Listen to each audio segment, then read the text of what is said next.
আল্লাহ সুবহানাহু ওয়া তাআলা চাইলে কি না পারেন। হজ্জে আমাদের দেশ থেকে অনেক মানুষ গিয়েছে আলহামদুলিল্লাহ। অনেকে হজ্জের ইচ্ছে পোষণ করেছেন কিন্তু হজ্জে যাইতে পারেন না। কালকে পত্রিকায় দেখলাম ৮২ বছর বয়সী ইনসান আলী টানা কেউ বলছেন ৫০ বছর রোজা রেখেছেন, কেউ বলছেন ৪২ বছর রোজা রেখেছেন।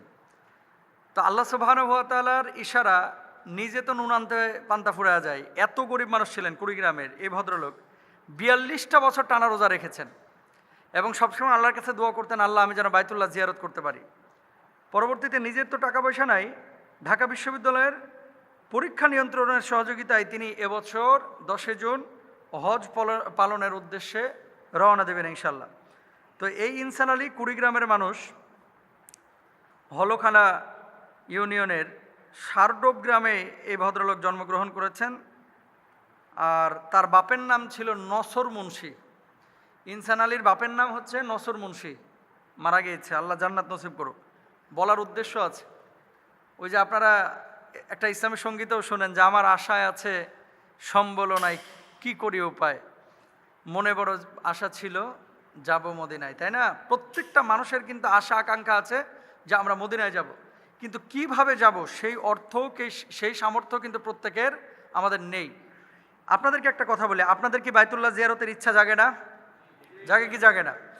আল্লাহ রসুল সাল্লাল্লাহু আলাইহি ওয়াসাল্লাম বাইতুল্লাহ জিয়ারত নিজে করেছেন, সাহাবীরা করেছেন, এবং আল্লাহ তাআলা কোরআনুল কারিমে বলেছেন ওয়ালিল্লাহি আলান নাসি হাজ্জুল বাইতি মান ইসতাতা ইলাইহি সাবিলা। যাদের সামর্থ্য আছে তাদের উপর হজকে আবশ্যক করে দেওয়া হয়েছে, ফরজ করে দেওয়া হয়েছে। ওয়াতিম্মুল হাজ্জ ওয়াল উমরাতা লিল্লাহ, হজ এবং উমরা দুটা করার কথা আল্লাহ সুবহানাহু ওয়া তাআলা বলেছেন। এখন কথা হচ্ছে, ইনসান আলী আমাদের জন্য একটা মডেল হতে পারে। কীরকম?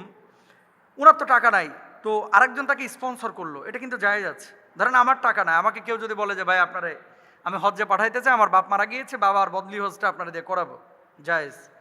আপনাদের যাদের বিত্ত আছে, অর্থ আছে, সম্পদ আছে, তারা কিন্তু এলাকার এ সমস্ত গরিব কিছু মানুষ আছে যাদের ইমান, আমল, আখলাক খুব উন্নত, ভাই খুব উন্নত, এমন যে এই মানুষগুলো, এই লোকটা তাবলিগ করে প্রায় নাকি ৪৫ বছর ধরে, এই যে ভদ্রলোক ইনসান আলী, এবং ৪২টা বছর রোজা রাখা টানা।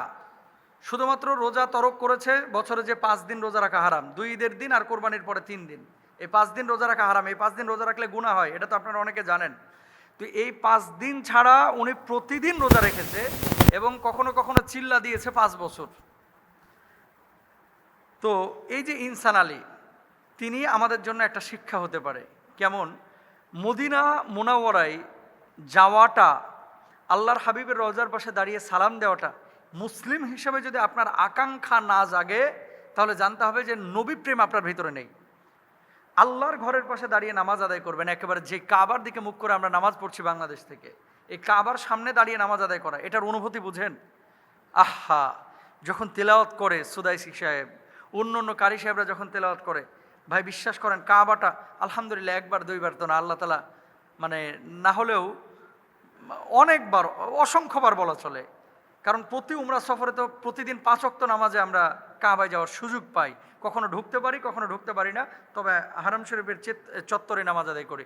তো কাবাকে সামনে নিয়ে নামাজ আদায় করার যে অনুভূতি, এটা না পড়লে আপনি বুঝতে পারবেন না, না পড়লে বুঝতে পারবেন না। চোখ দিয়ে অটোমেটিক আপনার পানি আসবে। তেলাওয়াত যখন করবে যেন কোরআনটা নাজিল হচ্ছে, এরকম একটা অনুভূতি তৈরি হয়। ইনসান আলীর মতো আমাদের অনেক গরিব ভাই বোনেরা আছে বাংলাদেশে। আপনাদের কাছে কয়েকটি মানে নাসিহা আমার পক্ষ থেকে। 1 নাম্বার, বাইতুল্লাহ জিয়ারতের জন্য শুধুমাত্র চেষ্টা চালাবেন, এর মধ্যে ক্ষান্ত থাকবেন না। রাত্রিবেলা আল্লাহর কাছে কান্নাকাটি করবেন। আমার পরিচিত আরেকজন চাচা আছে, আমি যখন মাদ্রাসায় পড়তাম, আমাদের মাদ্রাসার দারোয়ান ছিল গোপালগঞ্জের। 5 মেয়ে হাফেজ, 4 ছেলে হাফেজ, 9 জন সন্তান তার। আমি জানি না এখন বেঁচে আছেন কিনা, অনেক আগের কথা। দারোয়ান চাচা তখন বেতন পাইতো খুবই অল্প, শুরু হয়েছিল মনে হয় 1500 টাকা করে, 2500 টাকা পর্যন্ত উঠতে আমরা দেখেছিলাম। এই চাচা বলতো যে হজ্জে যাব, হজ্জে যাব, তো পোলাপান হাসতো শুধু ছেলেরা, যে করেন দারোয়ানি আর হজ্জে যাইবেন, হজ্জে যাইতে এত টাকা পাইবেন কোথায়, এরকম আর কি একটা ভাব সব ছেলেদের, ছাত্রদের। তো আমরা যখন ফারেক হয়ে পরবর্তী এক সময় গেলাম, দেখলাম চাচার মাথা কামানো। চাচা বলতেছে আসসালামু আলাইকুম ভাইজান, কেমন আছেন? আমি বললাম কাকা মাথা কামানো কেন? এই তো আল্লাহর ঘরে হাজিরা দিয়ে আসলাম, হজ্জে গেছিলাম। আমি বললাম, কাকা কিভাবে গেলেন? ফ্রান্সের এক প্রবাসী বাংলাদেশি তাকে স্পন্সর করেছে বদলি হজ্জের জন্য। তো আল্লাহ তাআলা এরকম অনেক মানুষ বদলি হজ্জে মানুষকে পাঠায়। আপনি যদি আল্লাহর কাছে কান্নাকাটি করতে পারেন, দোয়া করে আল্লাহর কাছ থেকে দোয়াটা কবুল করায় নিতে পারেন, হয়তোবা কেউ আপনাকে রাস্তাতে ধরেও আপনার বলবে যে চলেন হজ্জে যান, আমার বাবার পক্ষ থেকে আপনি হজটা করেন। গত বছর আজহার থেকে এক ছেলে এসেছে, মিশরের আজহার বিশ্ববিদ্যালয় থেকে। আমি বললাম, তুমি ছাত্র মানুষ, টাকা পাইলা কই হজ্জে আসার? মিশর থেকে তুমি এই সৌদি আরবে এসেছো। হুজুর, এক ধনী বোন আমাকে টাকা দিয়েছে, যে ওনার সময় নাই, এই জন্য আমাকে বলছে যে তুমি তো আল্লাহওয়ালা মানুষ, মানে তুমি উমরাটা করে আসো, এবং এই খরচটা আমি তোমাকে দিয়ে দিলাম। তো অসংখ্য মানুষের টাকা আছে কিন্তু যাওয়ার সময় নেই, বা গিয়ে যে আল্লাহর কাছে ইবাদত বন্দেগী করবে সে সময় বের করতে পারতেছে না। তো এই মানুষগুলো খুঁজে যে কাকে দিবে, আল্লাহ তাআলা আপনাকেও নির্বাচিত করে দিতে পারে। এজন্য দোয়া করবেন বেশি বেশি, দুরূদ শরীফ পড়বেন বেশি বেশি, আর ইনসান আলীর মতো দাওয়াতি কাজ করবেন বেশি বেশি, যে মাধ্যমেই পারেন। হ্যাঁ, ইসলামী আন্দোলনের মাধ্যমে হোক, দাওয়াত তাবলীগের মাধ্যমে হোক, অথবা আমাদের হালাকার মাধ্যমে হোক, দ্বীনি মাহফিল মার্কাজের মাধ্যমে হোক, যেভাবে পারেন দাওয়াতি কাজ করেন, আল্লাহর কাছে দোয়া করেন। আল্লাহ তাআলা সবাইকে বাইতুল্লাহ জিয়ারত করার তৌফিক দান করুন। কয়েকদিন আগে রেজাল্ট প্রকাশিত হলো। অনেক সময় এসএসসি, এইচএসসি অথবা বিশ্ববিদ্যালয় ভর্তি পরীক্ষা, চাকরি পরীক্ষা, এগুলো নেয় পাশের জনের দেখে লেখার পরে পাশ করে আনন্দ উদযাপনও করে। এই দেখে লেখার পরে যে পাশটা সেলিব্রেট করছে অথবা সে চাকরি বাকরি করছে, এটা তার জন্য জায়েজ হবে কিনা, ভেরি ভেরি ইম্পর্টেন্ট একটা প্রশ্ন। এবং এই যে কয়েকদিন আগে এই এসএসসি পরীক্ষার রেজাল্ট বের হলো, অনেক ছবি, আমাদেরও তো পেজ টেজ আছে, এই যে ছবি আসে, ভিডিও আসে, একজন গর্ব করে বলতেছে, এক মেয়ে দেখতেছি, আমি যে পাশ করব নিজেরও বিশ্বাস করাইতে পারে না, পাশের জনেরটা দেখে লেখছি তারপরে পাশ হয়ে গেছে। আমার মাও অবাক, বিশ্বাস করে না যে আমি পাশ করছি। আরেকজন বলতেছে সারাদিন টিকটক করেছি, আমি যে পাশ করব এটা আমি কল্পনাও করে নাই। মানে সারাদিন টিকটক করে বেড়াইছে, তারপরে যে সে পরীক্ষায় পাশ করবে এটা নিজেও কল্পনা করে নাই। আবার আরেকজন বলতেছে যে কিভাবে কি হলো নিজের বিশ্বাস করাইতে পারলাম না, পাশের জনের থেকে দেখে লিখেছি, সেও আমার কিছু হেল্প করছে, আমি তারা হেল্প করছি। মানে চোরে মাস্তাতু ভাই আর কি, সম্পূর্ণরূপে হারাম।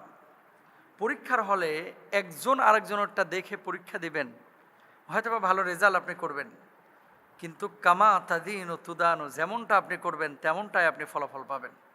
চুরি করে পাশ করবেন আর মনে করতেছেন একেবারে আপনি খুব সম্মান ইজ্জত নিয়ে দুনিয়াতে টিকে যাবেন, না। অসংখ্য ছেলেরা আছে, মেয়েরা আছে যারা জিপিএ 5 পায় নাই, কিন্তু ঢাকা বিশ্ববিদ্যালয়ে কোনো মতো চান্স পাইছে, তারপরে এরা বিশ্ববিদ্যালয়ের টিচার পর্যন্ত হয়ে গেছে। কোনো মতো টেনে পাশ করেছে, তারপরে এরা আমেরিকায় ভালো বিশ্ববিদ্যালয়ে পিএইচডি করতেছে। দাখিল আলিম দিয়েছে অথবা একটা সাধারণ সাবজেক্ট নিয়ে পাশ করেছে, আঙ্কারা বিশ্ববিদ্যালয়ে পিএইচডি করতেছে। এরকম পরিচিত আমারই কয়েকজন আছে, তুরস্কের ইস্তাম্বুল বিশ্ববিদ্যালয়ে পড়াশোনা করতেছে, এরকম স্টুডেন্টও আছে। দেখেন, সফলতা এটা আল্লাহর পক্ষ থেকে আসে।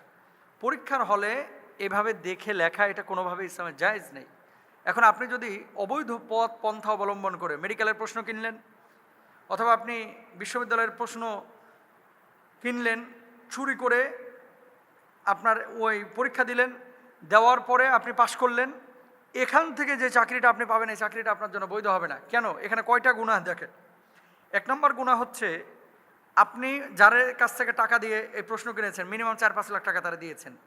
এই 15,000 20,000 টাকায় কেউ কিন্তু প্রশ্ন দেয় না ভালো বিশ্ববিদ্যালয়ের, যেগুলো পত্রপত্রিকায় দেখা যায়, কয়েকদিন পরপরই তো ধরা খায়।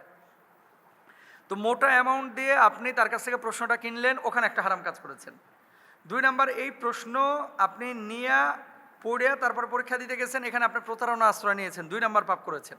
3 নম্বর, আপনার জায়গায় যেই মেধাবী ছাত্রটা ঢোকার কথা ছিল, আপনার এই চোরামির কারণে যে সে ঢুকতে পারলো না, তার হক আপনি নষ্ট করেছেন। গুনাহ কয়টা? 3টা। নিজে চুরি করলেন, চোরের গুনাহ, আরেকজনের হক নষ্ট করলেন, এই হক নষ্টের গুনাহ, প্রতারণা করলেন, ধোকা দিলেন, এটার গুনাহ। কি জবাব দেবেন আল্লাহর কাছে? এরপর আসেন, যেই চাকরিটা আপনি নিলেন, আরেকজনের মুখ থেকে লোকমা কেড়ে নিজের পেটে নিলেন, লোকমা কেড়ে আপনি খেয়ে নিয়েছেন আরেকজনের সম্পদ, এটা কি জায়েজ আছে? জায়েজ নাই।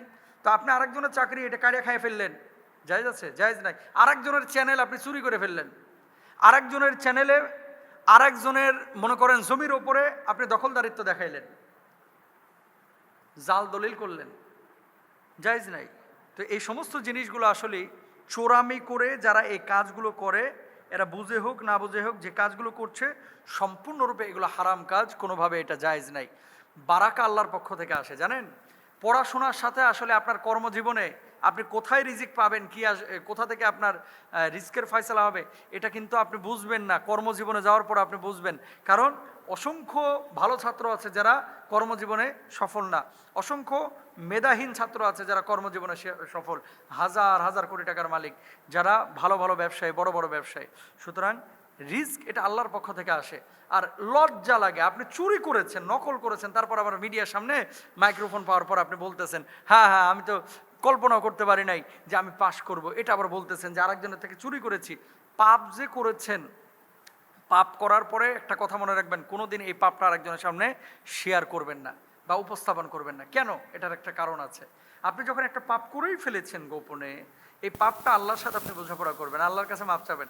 আর যদি সাক্ষী রাখেন, মিডিয়াতে বলতেছেন, কিছু কিছু পোলাপান ডেটিং করে আসে, জিএফবিএফ এর সাথে মেয়েরাও এরকম ঘটনা ঘটায়, আসার পর আরেক দোস্তের সাথে একেবারে মাল মশলা মাখায়া মুখ থেকে রসগোল্লা ছাড়ে, দোস্ত আজকে গেছিলাম জরিনারে নিয়ে ঘুরে আসলাম ফ্যান্টাসি কিংডমে, এইভাবে গর্ব করে করে ওরেও শ্বশুরে দিচ্ছে।